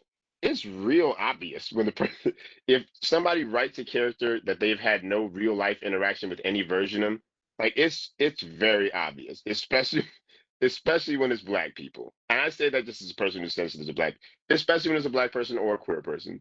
They're usually whatever like the height of the stereotype is, and then they try to polish it into something polite. That's that's how you can tell they've never met anybody instead of just being a person. Um, I've learned through my writing when I introduce characters that aren't like me to emphasize their humanity, to ask questions, to back off and pause sometimes, to be willing to erase, to be willing to murder your darling. So, like, delete characters or ideas that are becoming problematic rather than trying to carve something good out of them. And in those sacrifices, understand that those are the lessons we need to forge a new kind of storytelling, not just this all right, well, white people can tell every story, and when black people tell black stories, we want to make sure we amplify. No, no. We want to make so that everyone has a chance to tell a story, and we understand that everyone's stories are valuable. And that isn't the case now. So the problem isn't so much bringing more black people into the room or women into the room, it's giving them a room. Let's give women a room. What? Yeah, there should be an all women production company out there making films made by women telling female stories. I'd watch all of that. And please don't tell me Lifetime. Please don't. Meredith Baxter Burney getting beaten for the 45th time is not, no, no. And like, don't say BET either. Because what happens with these analogs of what we really should have is that they just end up becoming white controlled anyway. And it's that profit motive that always drives it to someone white owning it or someone with white interest or connected white interest owning it. And so the stories become less and less authentic until they become parodies of themselves. I remember when BET first came out, I lost my mind. I remember it now. I wouldn't watch BET if you paid me. It's like watching caricatures of black people. It's it's almost like slapstick. It's to call it black entertainment television feels like a lie. I To say the all this point to say, about, like, when we're thinking about, I was just going to say to the point about, who ends up owning this stuff, right? Like who ends up right, owning it and therefore controlling the messaging that it does, right? I saw the statement earlier today about the Wells Fargo CEO claiming that there wasn't enough black talent to justify diversifying their company's administration, right? Which is like, it's telling on yourself when you say things yeah, like that, because it demonstrates that you don't actually value or understand what it means to be inclusive. And your network is so narrow that you don't know anyone because there are too many yep, levels of removed from you, right? And so I think that's when you were saying the thing about clearing the table for other people. I actually thought of the game that just got released for the Nintendo Switch called Raji, which was released by a company that's made up of entirely, I believe it's entirely people from Asiatic countries, specifically I think India. But the entire thing is about telling the story of the Hindu religion and what that's all about and what the culture is. And like, I think that's exciting because I finally get to yeah, learn about something new, and it's not going to be whitewashed through some white person's perspective. And I can hear it from the person who actually knows the thing, right? And that to me is really cool. And I would love to play more games by indigenous people, or who they could tell me more about their culture and their what life was like for their from their perspective. Like, so I think there's so many cool opportunities there, and I really do hope you're right that this is sort of the beginning of allowing people to fill that space and to explore that. And I think it's also worth noting too that one thing that's changed over the last 20 to 30 years is that the cost of media distribution became less than the cost of creating it. And that's really important because all the gatekeeping mechanisms that prevented people from publishing on their own are now gone. The internet, it was sort of was an equalizer to that extent. So in some ways, the internet has allowed for that space to grow in a way that it might not have if not for having all of these spaces for people to create in. I mean, Drew, I mean, you had mentioned before about how games for you actually got better over time because of the fact that the spaces changed, right? Yeah, so when I started off gaming I started off gaming way before Nintendo, but when gaming became social, I remember that. I was in my 20s. It was incredible. You could talk to other gamers on the other side of the world. I remember before it launched and talking about how amazing it would be, and you could play with your friends anywhere, and then it was racist. Like racist on like a cartoonish level and constant. It's the reason I stopped playing World of Warcraft because the chat was just racist, racist, racist, like constant, constant. And you think to yourself, how could they possibly know that you're black? How could you? It doesn't matter. Just everyone just it's just a free flow spray of racism. Skip ahead. Um, I came out and chat to my clan, and one person left the clan, and literally everyone else. Well, I'll just say they said unkind things about this person. Then a year and a half later, somebody dropped an M-bomb in chat, just off the cuff, talking about one of the bad guys. They got shamed out of the room, and then, and this actually happened, I got back online, I opened up a chat, they joined me, we made it private, and we talked about racism for an hour and a half. I was beyond, like when I say shocked, like beyond shocked. We just had another conversation. So what I'm noticing is it started off as just sort of this a lot of it was just people being racist for the shock value of it. And then after that wore off, all the racists just got to be racist because they sort of coalesced into their own groups. You see huge remnants of this, like in the person of PewDiePie, for example, who's done a bajillion racist things and is still making stupid amounts of money gaming. But you've also seen, like, for example, one of my friends in game is a 62-year-old Brooklyn truck driver. Like, was like just steeped in racism. And it went from the first 2 years of like hearing the N-word once or twice a day and having to like call him out or leave chat or whatever else, to him calling me on the phone to see how my day went because I've been missing for game for 2 days and he's worried about me. Like, I think, well, not think, I've seen that interacting with people who are not like you makes you a lot more empathetic to people who are not like you. I've experienced that, and I've experienced people being what you would call sort of like the TV racist. So it's not the real racism. And I'm not gonna get into that. It's complicated, but TV racist. So like saying racist things and doing things that you think black people will be afraid of or scary, right? Or talking about racist stuff like that. That's no longer accepted. And even when something is like in the middle, I find without me even having to say anything, my friends asking me questions, which is just at first it was awesome and now it's a little annoying, but I'm like, I'm not the Black Index. Y'all can Google this. But it's nice to be able to have those conversations. And that evolution I did not expect, particularly given the anonymity of gaming. Like you don't know where anybody's from or anything else. It's not like Facebook where you can even get a picture of them. It's just you're playing with someone who is decidedly anonymous. And so seeing people become more aware and more patient and more tolerant in anonymous spaces, I think sort of speaks to this what's happening now. People got in game and started gaming more and more because they had the time. As silly as it sounds, there are hundreds of millions of gamers, and that I'd say 3 or 4 months is plenty of time to build up empathy. I had friends who completely changed their mind on Trump in game with absolutely no input from me, like none. They went from the most like ardent Trump supporters ever to like, yeah, that's just like ideologically unfeasible. What? What did you read, Frank? No, it is a slow progression, and I think again, like the next step in this is a brave one. It's where we step back and understand that almost all the stories we told and tell are in a white framework. It's some white representation of a white fantasy or a white ideal or a white protagonist. And rather than taking those and splashing black on them or splashing trans on them or what have you, we need to make space for other people to tell these stories and really back away. I think it's going to be that's the hardest move, not trying to make room for other people, but understanding that like every turn isn't your turn. It was for a very long time. Now you might need to just back away. You might need to EP this one. Because we don't often like being queer and being black, we're not often at the forefront of telling any stories. It's literally the reason I'm writing the novel I'm writing now.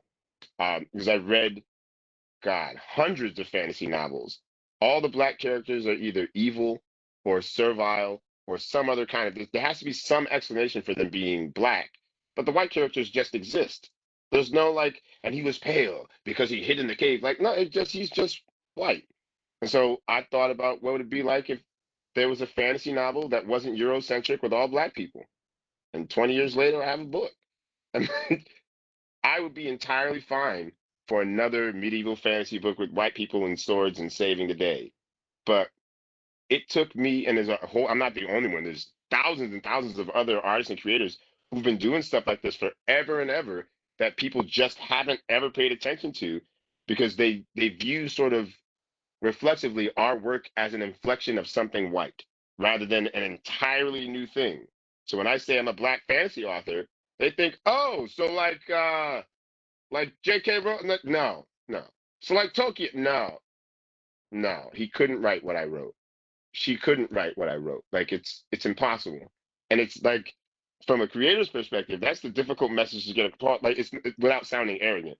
That's the difficult message to get across. Like y'all haven't been listening to us for hundreds of years. We have a bunch of dope stories. Y'all have like cherry picked some people out like Anansi, which made me mad.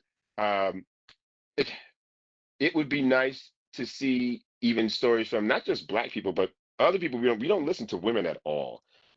We don't. It would be nice to see like stories told by women about the experience of being a woman, period. Both like highs and lows and everything. I would watch the hell out of that. But again, going back to the commodification piece, we talk about media in terms of like what will sell and what people will consume rather than what's necessary creatively. And what's necessary creatively is new voices and straight up new frameworks because everything right now is white fantasy and then we try to apply a black version to it, which is technically what happened to Wesley Snipes, but that's another story.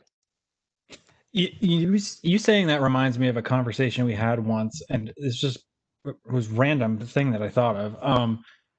That you had told me once that your nephew was reading a passage out of the book you were working on, and that he assumed that the main character was white, and that you said the main character was black.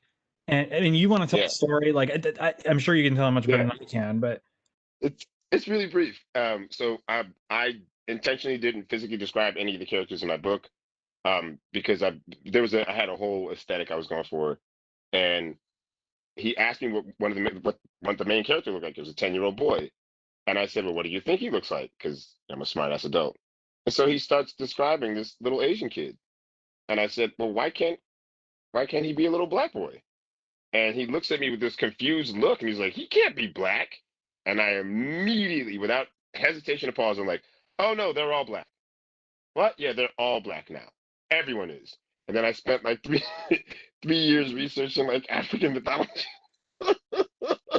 So I could make my book blacker. Like I really, and this is me. I'm already, you would think default I would get it right, but there's a bunch of stuff I learned even in researching my own heritage, um, traditions that my family participates in that I didn't realize were traditions that were that old, and a million other things I learned about it. Um, I think well, not I think it was heartbreaking to hear my nephew say that. I mean, I'm laughing now, but at the time it was just I started writing the book because it started as a bedtime story I was telling him that just got overly long. So I just thought the entire time I'm telling him the story, he's seeing himself as the main character. And to hear that he doesn't, I mean, I've heard representation matters a million times, but I'll never feel it more than that. Like I'm literally writing a story about and for you, and you can't see yourself in it. Like that's what I won't say it radicalized me, but it made it so that I thought to myself, well, then what are the hurdles to writing a fantasy novel with all black people?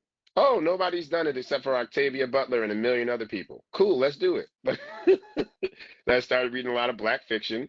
Um, And then I started thinking about like Black fantasy, and uh, Black people have a super long oral history, which I'm shocked white folk don't know about. Like, talk to a Black person; they'll tell you a million stories about what it's like being a slave, because those stories have been passed down for hundreds and hundreds of years.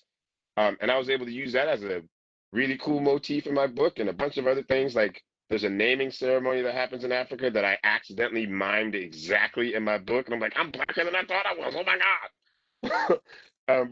But in that case, like, representation matters at a well. For my nephew, I wanted him to see that, like, yes, he could be Asian and he could be whatever, but like, if you don't see a Black person writing a Black story and assume that they're writing about Black people, something's wrong. Like, it just, you would never ask a white guy writing a fantasy story if their main character is white. You would just assume that that's the case. So I wanted a story that was strong enough where when he read it, not only did he notice that the characters were Black, but that he wanted to be this kid. Like, that took a whole reworking of everything, and thinking about, I mean, honestly, thinking about character goals, and like, I had to change the entire narrative arc and start the story in a completely different place. Um, but it also got me thinking more about my own Blackness objectively, and like how to apply that to fantasy, and how to really create my own world rather than trying to inflect on someone else's stuff.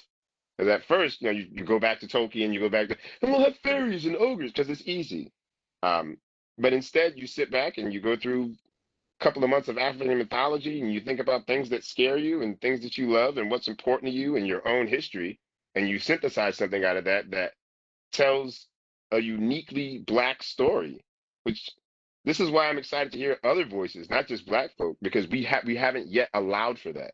We've allowed people to step into white maleness and tell a story like a white male. That's why we always say silly things like Black director and female director, and then just director for a white dude. We never say white director because it's just assumed that that's who he's going to be. Well, that's the thing I'd like to eradicate, honestly, is taking that default position and broadening it, not deleting white people from it, but deleting the necessity of white people from it, because there are enough people in it to tell stories that anyone can, and that everyone has a basis in telling that story. It's the sort of like the myth America tells itself, that everyone can do anything, and yet we we clearly don't have that going. I think when we allow for more people to tell stories, we reflect more of our humanity, more of our human dignity, more of our values and our goals. Even when they contradict with other people, they're forced to reckon with them as human ideas, as human philosophies, and we become closer to being recognized as human beings rather than opposition or marginalized people or things like that, which, while true and necessary in our description of people, still is another way of of marginalizing them by casting them as not white. Right? It's like Steve said, it's super complicated. Um, Even like as a Black person writing a Black fantasy novel, it's I, I still have to go in and like decolonize my own work. Like, why would Black people have castles? We don't live like that. And things like this. But it's also been like this great self-discovery, and also kind of this, like I said, rather than relying on the previous framework, really stepping into new space and like having the audacity to create new stories, like brave Black people before me. And it's terrifying, but I know that the world is ready for new stories, not to the elimination of white people telling stories. I want to be really clear on that. Like, white men, please keep telling stories. You tell great ones. But like, let's let women have more room, way more, way more. Let's let Black folk have more room, way more. We let one person have it and he did Get Out, and like, have you seen, like, just, can you just, we can forgive us. Like, just, this is why. And I think what we end up with is not just a richer tapestry of varied stories, though we do. What we end up with is a better sense of ourselves. Because if we're going to call ourselves American, we claim all this melting pot stuff and everything, then we sort of, not sort of, we obligate ourselves to an awareness of that, right? We can't say that we're made of all these different things and don't know what they are. And I think this reckoning doesn't have to be this painful, violent confrontation and explanation of whiteness and white supremacy, though we should get the hell rid of white supremacy. It can be instead understanding the humanity and making an effort to understand the humanity of other people, and then allowing them to tell their stories, and really using that as the vehicle to understand them as humans by getting out of the way, shutting our mouths. Steven Spielberg stopped directing The Color Purple, and, and we just let black folk tell black stories. And people who are from their own camps tell their own story for a while until we have enough respect and dignity, like, you know what I mean, like of another or for another person's experience, that we can even attempt to tell that story, and we would understand almost immediately that some of those stories just should never be told. Like, I should just not tell trans stories. I should just not, until enough trans people are heard and we have like trans narratives out there as a I should just not do it. And it's not the end of my life because I got billions of other kinds of people. We like, I think when we start thinking in that way and really leaving room for people to tell their own stories in that space, rather than trying to step in and, well, we should all tell more trans stories now because we just commodify trans people that way, instead of just leaving room for them to, and maybe they don't want to tell stories right away because we've treated them like garbage forever.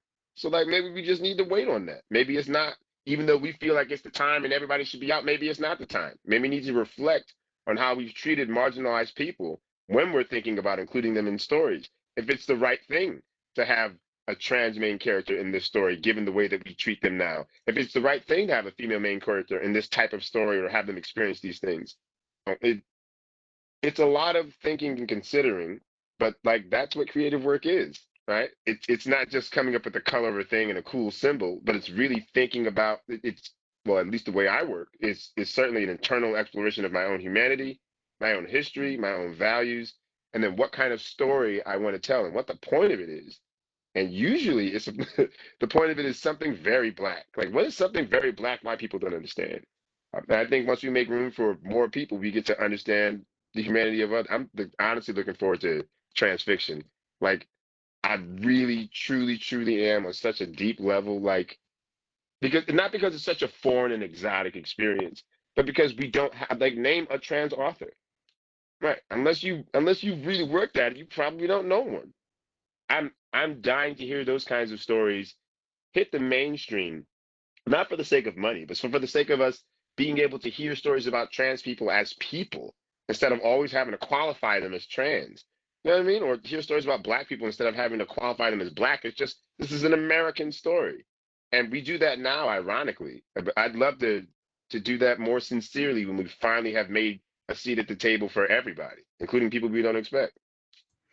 You actually just reminded me of something else too, which is that this is a lot like Hannah Gadsby's stand-up comedy. It reminds me of how she kind of created a space for herself by basically rejecting what the framework was that had been created for her, right? Like, and I think it's a really important thing that actually kind of goes to what Noah had asked in chat about touching on the pros and cons of representation and stereotypes versus none. And actually, this kind of helped me think about the Hannah Gadsby thing, because Hannah Gadsby's second special is all about autism.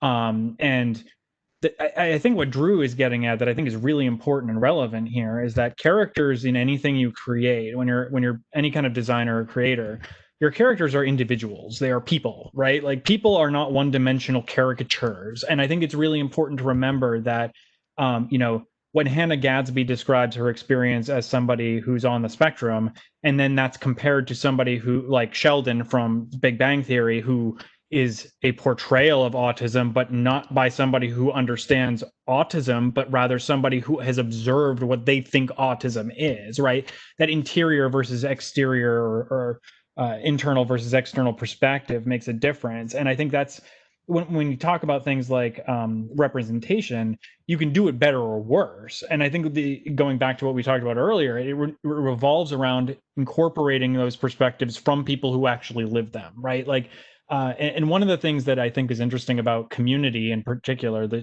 television show Community, is that Dan Harmon, who is the writer for the creator of it, recognized that he was likely on the spectrum because of the reaction that the audience had to the character of Abed, who exhibited a lot of characteristics of being autistic.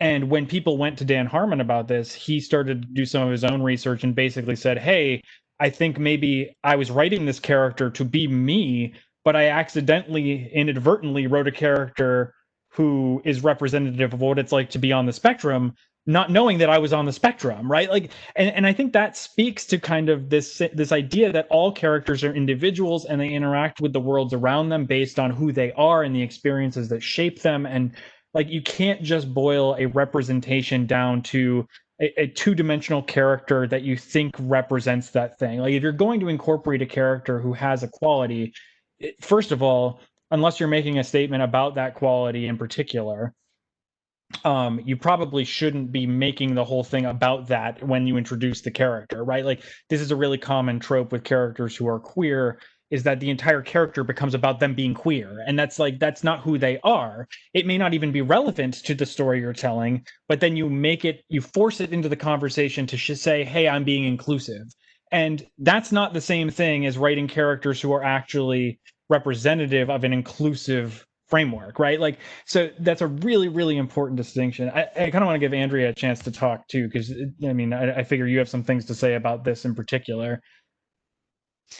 Yeah, absolutely. And I mean, you kind of just hit on like what I wanted to say about that is that when we're looking at, these, what representation looks like and what stereotypes look like and where they come from, on one hand, we see a lot of these characters that are written just to be that thing. Like Sheldon, like the entire purpose of Sheldon, it is his entire storyline is to be dealing with these things that somebody with autism might go through, like that an autistic person might be dealing with, but that's the punchline. Like his entire storyline, dealing with intimacy and the way that he talks and the having to have rules and all of these things, like a lot of those things are very common for people that for autistic people, but it's a punchline every single time, and that's why it's such a problem, and that's why representation is not, that's why just having something there is not necessarily representation. And when we think about where a lot of these stereotypes come from, we think about where those stereotypes come from within our society, and a lot of them might be like biological determinism, this idea that the differences that we have are based in biology in our bodies, like where these stereotypes are something that is rooted in our genes, and it's just 99.9% of the time, 0.99, like it is not true.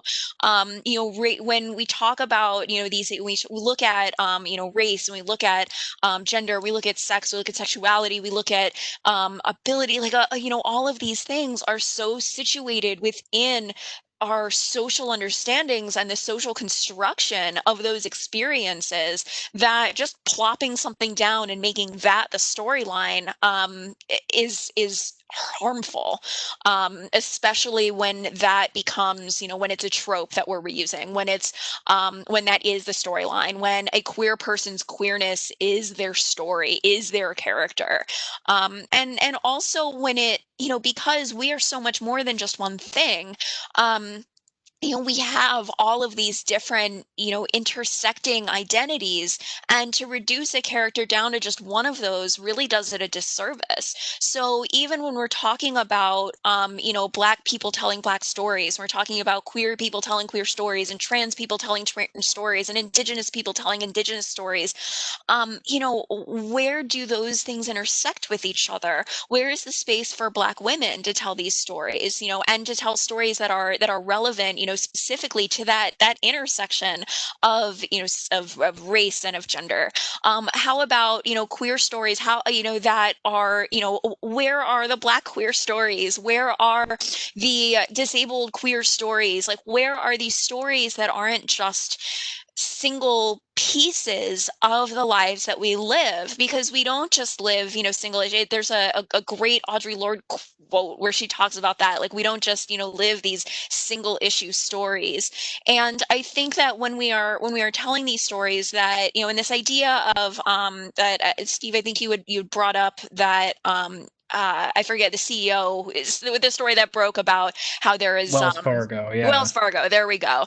Right. So like, oh, that there's just not, Black applicants. And it's something that we see in academia a lot too. There's actually, within sociology, there's a movement, that it's a hashtag cite Black women. And it's the idea that like there are all of these Black women that are doing all of this work, and yet they're not the ones that are being cited for the work that they're doing. Like when we're talking about health, and we're talking about, race, and we're talking about all of these different areas, we are just defaulting to white folks, and we're defaulting to Black men, and we're defaulting, but where are, this area where racism and sexism intersect and also just leave out, entire other, parts of populations. So I think that when we're thinking about representation, and thinking about what that looks like, also realizing that all these groups aren't monoliths, but at the same time, understanding that there are these, unique and these unique experiences that people have by occupying all of these different parts of our identities at the same time. Like, it's, and that's where, the idea of intersectionality comes in, which I mean, intersectionality, it's something that I've been studying for a long time, and as it has become popular over the last several years, it's something that has kind of been taken to mean something different than it was supposed to be. So a lot of times, and I spend a lot of time explaining in my classes that we aren't just like layering things on top of each other. Like we aren't just, doing the oppression Olympics and seeing who's more oppressed than whom, but understanding how these unique experiences, how these different intersecting identities give us these unique experiences, and how we can think about what that looks like. And again, we're thinking about voices that we're missing, including those spaces as well. Like, so thinking about what that looks like I want to see more of these stories from people who, even when we start to see more Black stories, when we start to see Indigenous stories, like we start to see trans stories, like I want to see Black trans women writing stories, like I want to see Two-Spirit stories, I want to see these spaces and these people who have only been used as tropes. If you get a chance, and if you haven't already, the movie or the documentary Disclosure is on Netflix. It came out this summer, and it's a history. And going back to what we were talking about, knowing your history, but it's a history of trans people in film and TV, and it is amazing.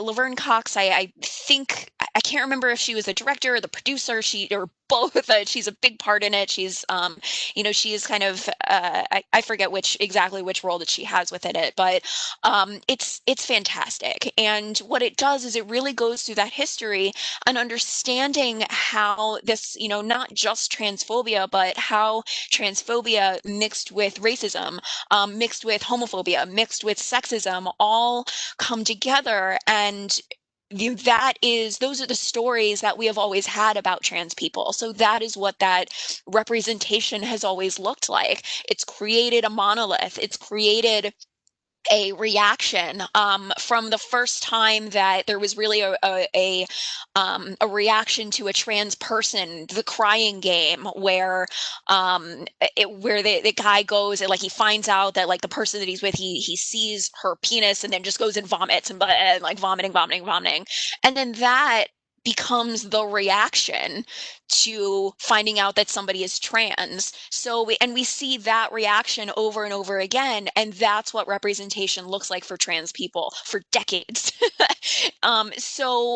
Thinking about what all of these things look like, as far as representation, understanding that all of these groups are not monoliths, so we have all of these intersections, and those are just as important to focus on, as we are trying to create inclusive stories and inclusive art generally. Very well said. Can I say just you brought Yeah. up Big Bang Theory, and I have an emotional sticking point with it, so I'm just gonna say it, get out the way. Like the first time I've seen one episode all the way through on purpose. The first time I saw Sheldon, I thought, "Oh my God, they just put me on the screen." And then everything he did that to me was perfectly normal. They made fun of. It was like it. I can't. It was just like somebody making fun of you the entire time. And I'm like, he seems normal to me. Like that's actually how I found out. I was at UConn, and I went to I did more research and found out yeah, I am on the spectrum. Huh. But it just seems like I think I called it nerd face at one point. It seems like people who find out what nerdiness is and then they do a performance of it. So it's not real. Like if you look at the equations on the board, some of them are for completely different formulas. Like they just put a bunch of stuff up there and it just looks nerdy. And then they have all these nerdy affects. But anyone who knows nerds don't know any nerds like these nerds. It's some version of it. And more than that, people see the similarities in some of my behaviors and Sheldon's, and then they make inferences about what kind of person I am. And I have to battle that constantly. I have to make sure I'm not so much like Sheldon, which is a weird thing for a show you don't watch because you don't know what he's like, but you're forced to. Well, I'm forced to get to know what he's like, so I'm not so much like that, so I don't have to hear about this show that I hate.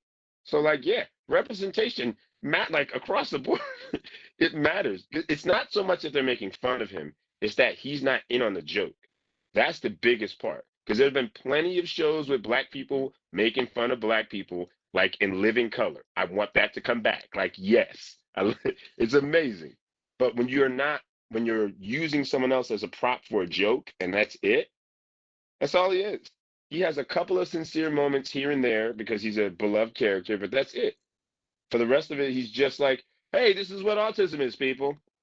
And so you have to battle that and be autistic, which itself is just socially. If you're there, you know what I'm talking about. It's not. I just like being alone. If I can actually just jump in and add to that also with Sheldon was another really big sticking point that bothered me a lot about the show and about the character was that Amy Farrah Fowler was always trying to change him, and that was always and trying to force something that he was clearly uncomfortable with, and for that to be kind of the such a big part of their story, I think also does a disservice. And that's why I really like Schitt's Creek. And I haven't seen the newest season.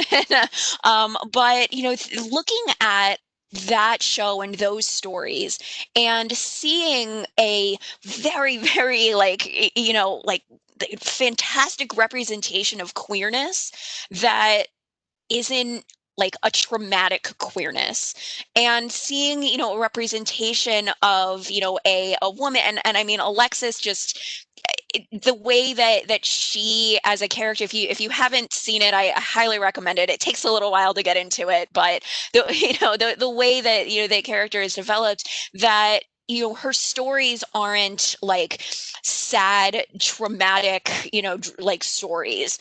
There's not the way that these stories are being told is that they're told without judgment other than the kind of class judgment of these very wealthy people trying to deal with what it's like to all of a sudden have no money, right? I mean, that's where the judgment is. But all of these other things, just a pansexual character just accepted as such, who is just very queer on all of these different levels. And when I say queer, I use that in a very particular and political framework. And I think that that kind of storytelling, which is really subversive and is really transformative. And granted, every story that exists has its problems, and it's always going to. But I think that for stories that like Big Bang Theory, where the entire purpose of their relationship, I feel like, is to try and deal with these things that are very uncomfortable, to try not to and her character is very focused on what she wants, rather than understanding that there are these difficulties that exist, and how that relates to intimacy in the spectrum, and all of that. And I think that relationship really, really grated on me until I was able to articulate why. Whereas when I see something that's more transformative, that tells these stories, that's what I want to see more of. And when I'm consuming media, when I'm consuming, popular media, when I'm consuming what I see on social media, when I'm consuming gaming, I want to see these stories that are unique. I mean, like Drew said, I mean, white men have been telling stories forever, and some of them are really good, and I really enjoy, a lot of them. But there's only so many times, that we can see the same story over and over again. And there's only so many times that we can see the same representations over and over again. Like when we want to start to see, these worlds that, really take a lens to, voices that are brilliant, that exist, but often don't get picked up in storytelling. Like that's what for me is what's really exciting. That's awesome. So we're about at 7 o'clock, and I don't want to make people feel like they have to stick around longer than that. But if anyone has any questions, now's a good time to ask them. I'll give Drew and Andrea a couple minutes to kind of answer questions for you. But generally speaking, I think this has been a really productive conversation, and I really appreciate the two of you taking the time to do this. I'm really happy with kinds of things the ground we were able to cover, and I think this will be useful for folks, or I hope it'll be useful for folks who are able to take a listen. Yeah, I don't know if either of you have any parting thoughts about things you want people to know or think about, or leave going when they go to bed tonight. What should be the last thing they think of about this topic, I guess? I think that there's just, a lot out there. And I think that, this idea of collaboration, this idea that that there's so much out there, and that representation, like who is telling the story, and why is that story being told, and who is being represented, and why, and understanding that we have all of these different parts of us, and none of those things, like when we're talking about race, like and we're talking about gender, we're talking about sex, talking about sexuality, none of these things are in vacuums, right? None of them live in vacuums. So understanding how all of those things intersect with each other and give us these unique experiences, how they inform our how they inform our story, and we can present that story elsewhere. But then also how the people that we collaborate with, may also have these new and unique perspectives that we can use to really build an exciting world. And especially these types of stories and portrayals that it just tend to not get picked up. And thank you so much for having me on, for this. And Drew, it was fantastic to to hear you talk about these things as well. So thank you so much. Really appreciate it. Awesome. Drew, did you want to add anything? Sure. Thank you, Andrea. It was an absolute pleasure. I was just absolutely enraptured listening to you. I yeah, so there wouldn't be any one thing other than like, so I get stuck in the creative fear of I don't want to make a mistake, or I want to make sure I'm doing it right. And I don't want this conversation, or at least this exchange, to serve as like a limiting force, but rather a liberating force. Understanding like not what you're allowed and not allowed to do, but understanding the considerations that we have to make when telling stories. This doesn't mean never have any black characters ever, or any female. It doesn't mean that. It means when you're having characters, the least like you they are, the more considerations you should be making, and you should understand you're gonna do something. You're probably gonna do something wrong. And like at least in having that awareness, we're allowed to go forward in our storytelling, not just limited and afraid of writing stories about black folk, but understanding that there are so many stories that we can tell about ourselves that we can leave that space free for black folk to tell their own stories. And with so many other communities, we can allow their own diversity within them, because as you said, they're not a monolith, to come forward in the form of all of these stories. And bonus, we get to learn a whole bunch of stuff. So this isn't a harness, but a hand up into a broader narrative world where we're not just getting the white perspective as the framework, but we're getting so many other ones that I think are going to inspire a bunch more creativity. I'm looking forward to it.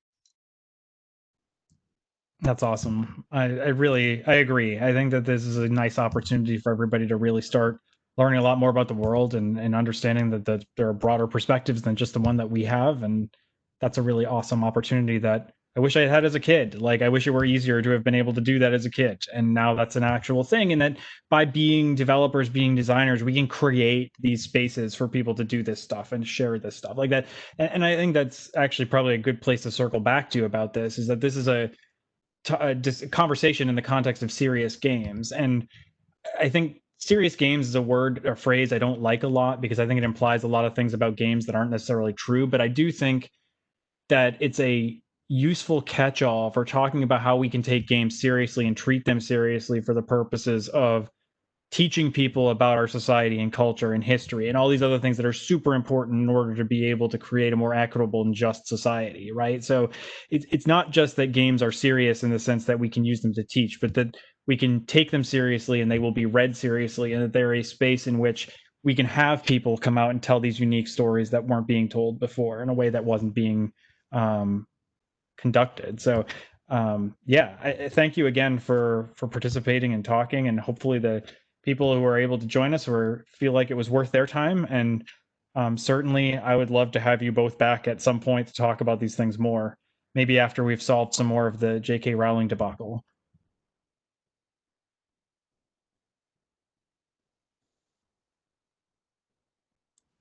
Great. Yeah.